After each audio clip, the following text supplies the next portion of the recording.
ನನ್ನ ಕೃಪಾವರವು ಅಮೂಲ್ಯ. ಲೋಕ ವಿಷಯಗಳೊಡನೆ ಬೆರೆಯಲು ಅದು ಒಲ್ಲದು. ಆದುದರಿಂದ ಅದನ್ನು ನಿನ್ನ ಮೇಲೆ ಎರೆಯಬೇಕಾದರೆ ಈ ಕೃಪಾವರಕ್ಕೆ ತದ್ವಿರುದ್ಧವಾದ ಅಂಶಗಳನ್ನು ನೀನು ದೂರವಿರಿಸುವುದು ಅತ್ಯಗತ್ಯ. ಏಕಾಂತ ಸ್ಥಳವೊಂದನ್ನು ಆರಿಸಿ ಒಬ್ಬಂಟಿಗರನಾಗಿರಲು ಹವಣಿಸು.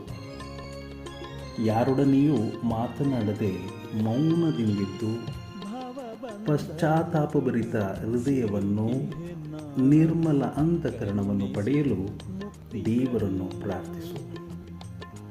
ಈ ಜಗವೆಲ್ಲ ಶೂನ್ಯವೆಂದು ತಿಳಿದು ದೇವ ಧ್ಯಾನಕ್ಕೆ ವ್ಯಯಿಸಿದ ಸಮಯವು ಇತರ ವಸ್ತುಗಳಿಗಾಗಿ ವ್ಯಯಿಸಿದ ಸಮಯಕ್ಕಿಂತಲೂ ಹೆಚ್ಚು ಮಂಗಳಕರವೆಂದು ಭಾವಿಸು. ನನ್ನ ಕುರಿತಾದ ಧ್ಯಾನದೊಂದಿಗೆ ಲೋಕ ವಸ್ತುಗಳ ಸುಖಾನುಭವ ಜೊತೆಗೂಡದು. ಪರಿಚಿತರಿಂದಲೂ ಸ್ನೇಹಿತರಿಂದಲೂ ದೂರವಿದ್ದು ನಿನ್ನ ಹೃದಯವನ್ನು ಲೋಕಸುಖದಿಂದ ದೂರವಿರಿಸುವುದು ಅತ್ಯಗತ್ಯ. ಈ ಲೋಕದಲ್ಲಿ ಸಾತ್ವಿಕರು ಪರದೇಶವಾಸಿಗಳಂತೆಯೂ ಪ್ರಯಾಣಿಕರಂತೆಯೂ ಬಾಳಬೇಕು ಎಂದು ಸಂತ ಪೇತ್ರರು ಒತ್ತಿ ಹೇಳಿರುವರು. ಲೋಕದ ಯಾವುದೇ ವಸ್ತುವಿನ ಸೆಳೆತವೂ ಇಲ್ಲದೆ ಈಗ ಸಾಯುತ್ತಿರುವ ವ್ಯಕ್ತಿಯಲ್ಲಿ ಭರವಸೆ ಅದೆಷ್ಟು ಇರಲಾರದು. ಆದರೆ ದುರ್ಬಲ ಚೇತನಕ್ಕೆ ಈ ರೀತಿಯಲ್ಲಿ ಸಕಲ ವಸ್ತುಗಳಿಂದಲೂ ಭಿನ್ನವಾಗಿರುವುದು ಸಾಧ್ಯವಿಲ್ಲ.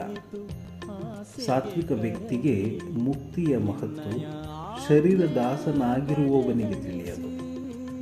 ಆದರೂ ಸಾತ್ವಿಕ ವ್ಯಕ್ತಿಯಾಗಲು ನಿಜಕ್ಕೂ ಬಯಸುವವನು ಹಿತೈಷಿಗಳನ್ನು, ಪರಿಚಿತರನ್ನು ತ್ಯಜಿಸುವುದು ಅತ್ಯಗತ್ಯವಾಗಿದೆ.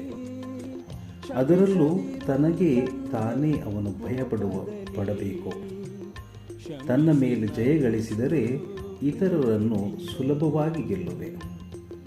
ತನ್ನನ್ನು ಜಯಿಸುವುದೇ ಪೂರ್ಣ ಜಯ. ಯಾವನು ತನ್ನನ್ನೇ ಅದುಮಿಡುವನೋ, ತನ್ನ ದೇಹ ಕರ್ಣಗಳನ್ನು ನನ್ನ ನಿಯಮಗಳಿಗೆ ಭಾಗಿಸಿರುವನೋ ಅವನೇ ಜಯಶೀಲ ಹಾಗೂ ಲೋಕದ ಒಡೆಯ. ಇಷ್ಟು ಉನ್ನತಿಯ ಶಿಖರಕ್ಕೇರಲು ನೀನು ಬಯಸುವುದಾದರೆ ದೃಢ ಮನಸ್ಸಿನಲ್ಲಿ ನೀನು ಕಾರ್ಯತತ್ಪರನಾಗಬೇಕು. ತನ್ನ ವ್ಯಕ್ತಿಗತ ಹಾಗೂ ಲೋಕ ವಸ್ತುಗಳಲ್ಲಿ ತಾನು ಇಟ್ಟ ಗುಪ್ತವಾದ ಆಶೆಗಳನ್ನು ಕಿತ್ತೆಸೆಯಲು ಬೇರುಗಳನ್ನೇ ನಿರ್ನಾಮಗೊಳಿಸಬೇಕು.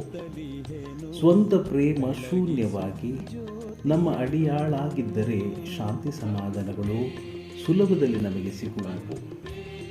ಆದರೆ ಕೆಲವರಂತೂ ತಮ್ಮನ್ನೇ ಇಲ್ಲವಾಗಿರಿಸಲು ಅಹಂನಿಂದ ದೂರ ಸರಿಯಲು ಪ್ರಯತ್ನಿಸುವುದಿಲ್ಲವಾದುದರಿಂದ ಪ್ರಚಲಿತ ಸ್ಥಿತಿಯಲ್ಲೇ ಅವರು ಹೆಣಗಾಡುವರು.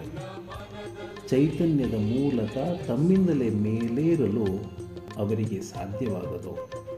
ಯಾವನು ನನ್ನೊಂದಿಗೆ ಮುಕ್ತವಾಗಿ ವರ್ತಿಸಲು ಅಪೇಕ್ಷಿಸುವನೋ ಅವನು ತನ್ನ ಕೀಳು ಪ್ರವೃತ್ತಿಗಳನ್ನು ನಿಗ್ರಹಿಸಿ ಸೃಷ್ಟಿತ ವಸ್ತುಗಳಿಗೂ ವ್ಯಕ್ತಿಗಳಿಗೂ ವ್ಯಕ್ತಿಗತ ಪ್ರೇಮಕ್ಕೂ ಅಂಟಿಕೊಂಡಿರಬಾರದು.